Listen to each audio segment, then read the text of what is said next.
সাংবাদিক বন্ধুগণ এসেছিলেন, তাদেরকে ধন্যবাদ জ্ঞাপন করছি। আগামীতে ইনশাআল্লাহ স্বতঃস্ফূর্তভাবে প্রশাসন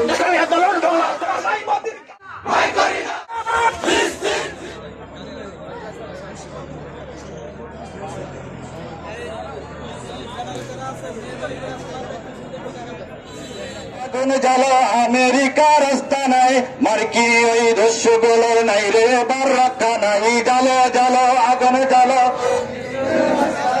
মার্কিনি ওই দস্যুগুলোর নাই রে বার রক্ষা নাই। জ্বালো জ্বালো ইজরাইলের জ্বালো জ্বালো আগুন জ্বালো ইজরাইলের রাস্তা নাই। ইহুদি ওই দস্যুগুলোর নাই রে বার রক্ষা নাই। কোলা ফান্টা গুলো বাজার থেকে করছাটাই ভারতের এই পণ্যগুলো বাজার থেকে করছাটাই ইহুদের এই পণ্যগুলো বাজার থেকে করছাটাই। জ্বালো জ্বালো জ্বালো জ্বালো আগুন জ্বালো ইহুদের এই রাস্তা নাই। ইহুদি এই দেশগুলোর নাই রে এবার শাসকদের আস্থানা করার জন্য বিভিন্ন পায়তারা করা হচ্ছে। পরাজিত শক্তিদেরকে আবার এদেশে পুনর্বাসন করার চেষ্টা চলছে। যদি প্রধান হোক অথবা কোন রাজনৈতিক দল হোক, বাংলার ছাত্র জনতা তাদেরকে কিছু মাত্র ছাড় দিবে না। কোন কুতুব কোন হুঙ্কার দেওয়া এখানে ইনশাল্লাহ ঠাঁই পাবে না। এজন্য ইসলামী আন্দোলন বাংলাদেশ শিবতা থানা শাখার উদ্যোগে আজকে যে আয়োজন করেছে, সেই ফিলিস্তিনের গাজার উপরে সেই ছন্দি ভেঙ্গে আজ যেই বিমান হামলা চালিয়েছে, সেখানে প্রায় 400-র মতো আমার ভাইয়েরা শহীদ হয়েছে, বেশিরভাগই শিশু এবং নারী। বৃহস্পতি, এজন্য আমরা বসে থাকতে পারি না, কারণ আমাদের একদিন মরতে হবে, আমাদের একদিন জবাব দিতে হবে। এজন্য সামান্যতম যাদের ইমান রয়েছে, আমরা আমাদের যার জায়গা থেকে ইনশাআল্লাহ আমরা দৃঢ় প্রতিজ্ঞা গ্রহণ করি। আল্লাহ তাআলা আমাদের সবাইকে তৌফিক দান করুন। ইসলামের পক্ষে আমাদের সর্ব অবস্থায় যেন আমরা উপস্থিত থাকতে পারি, এই কামনা করে আমার বক্তব্য শেষ করছি। সুতরাং আমাদেরকে চিনতে হবে কারা মানবতার নামে ইসলাম এবং মুসলমানের দুশ্মন, এদিকে আমার চিনতে হবে। এবং আমি মুসলমান, এই অনুযায়ী আমাদের প্রত্যেকটা কথা কাজ করতে হবে। আগামীতে আমাদের যে ম্যান্ডেট, আমাদের প্রত্যেককে ইসলামের পক্ষে থাকতে হবে, ইসলামের পক্ষে ভোট দিতে হবে। আমরা দাবি করি, আমরা বলবো এই ইসরায়েল, মার্কিন, ভারতের সকল পণ্যকে আমরা বাজার থেকে বয়কট করবো ইনশাআল্লাহ। আমরা কোন পণ্য ইমানদার হিসাবে, মুসলমান হিসাবে আমরা কোন পণ্যকে আমরা ক্রয় করবো না।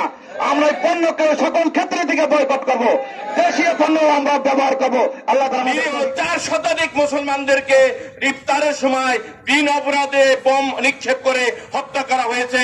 আমরা তীব্র নিন্দা প্রতিবাদ জানাই।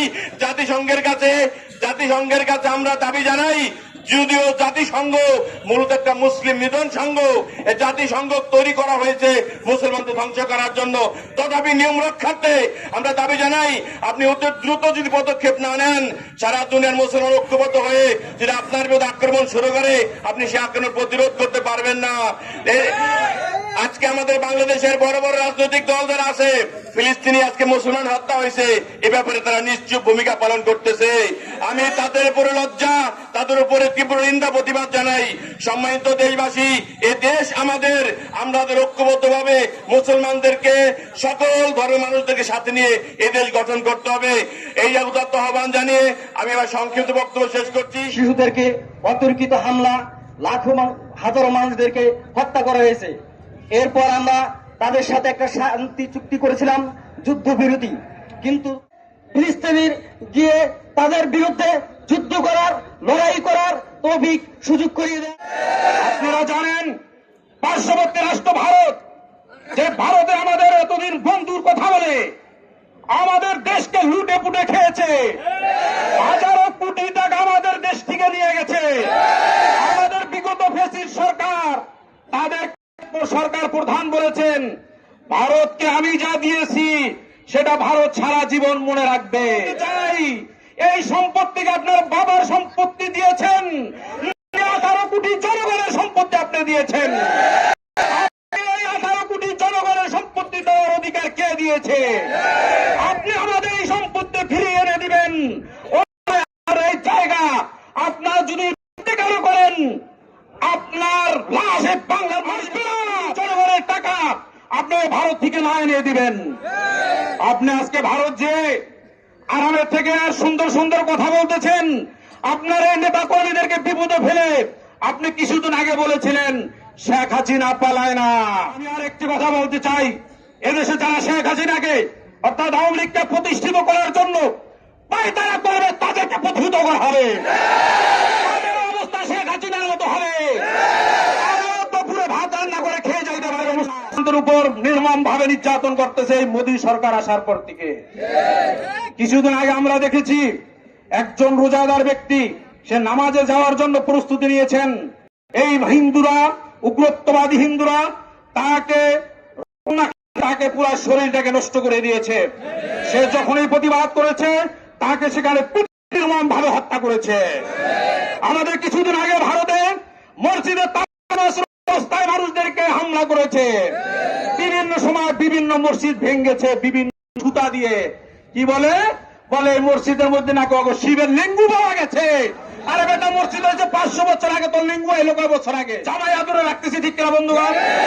কোন হিন্দু ব্যবসায়ী, কোন হিন্দু ভাই বলতে পারবে যে আমাদের এদেশের কোন মুসলমান ভাই তাদের উপর অত্যাচার করেছে? একটা পম্পিং করো, গুলি করো, তাহলে বাংলার জনগণ যে কোনো মূল্যেই হোক সেই 30 তারিখে যে তোমাদেরকে প্রতিহত করবে ইনশাআল্লাহ।